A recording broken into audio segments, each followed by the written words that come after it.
American Reunion is out on DVD now. And just like the originals, we see Jim in some pretty awkward situations. Were there ever any moments where you cursed the writers for the situations they put you in? We're thinking about the Gimp outfit in particular.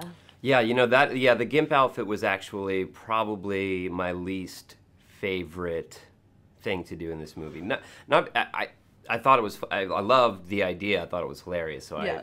I enjoyed it for that. I knew that it worked, but it wasn't the most comfortable thing in the world. Didn't look very comfortable. It was not comfortable, and especially during that fight scene where we're out on that lawn and we're wrestling around and stuff. I mean, my back got all scratched up. It turns out I had an allergic reaction to the grass. I got like hives. I got like a rash. That's attractive. Yeah, really, it was very sexy. And it was so tight. The pants, these leather shorts. Was there chafing?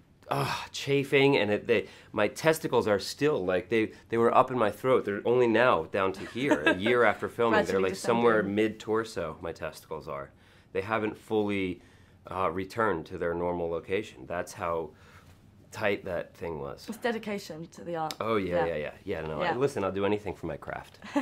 Speaking of which, we have to talk about the pan lid scene. Yes. Yes. When we spoke to Thomas Nicholas and Eddie K. Thomas at the beginning, before the film was out, they suggested there might be some prosthetics involved. Would you like to clear that rumour up? First of all, those guys are assholes. Second of all, there were no prosthetics. That was me. I just kind of went for it, and yeah. Did they offer you a double, or were you like, no, I'm doing this scene?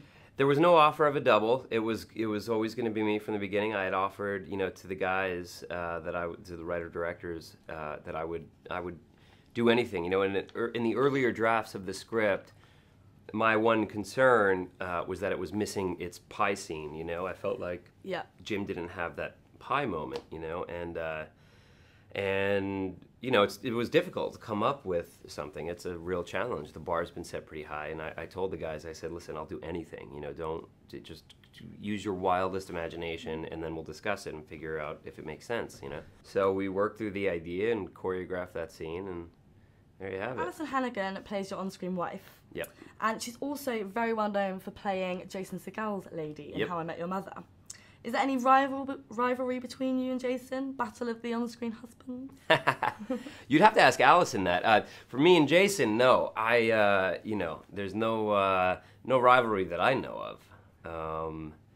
If there is, he'd probably kick my ass anyway. I hear he's a giant among men. Have you met him? I haven't, no. He's about 7'8". Oh, okay. Yeah, he can't fit in this room.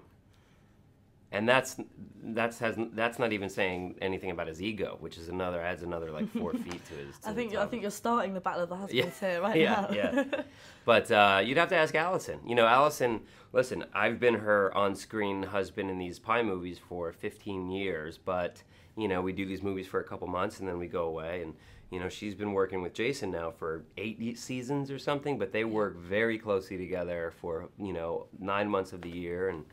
I know that they're really close, so I have a feeling if you asked her, I'd probably lose the rivalry. Never mind. That bitch. Okay, so Stifler and Finch hurl insults at each other constantly in the film. So we'd like you to give us your best insult. If you really wanted to cut someone deep, what would you say? Oh boy, well it depends on the person. Yeah.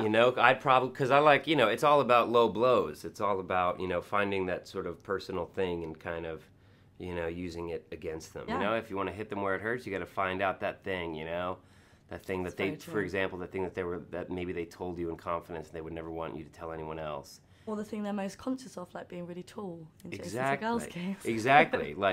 For example, in my rivalry with Jason Segel, I know that, he's really self-conscious about being 100 feet tall, so I would make fun of him for being Big Bird, like something like that. That's a good one. Yeah. I like it. Yeah.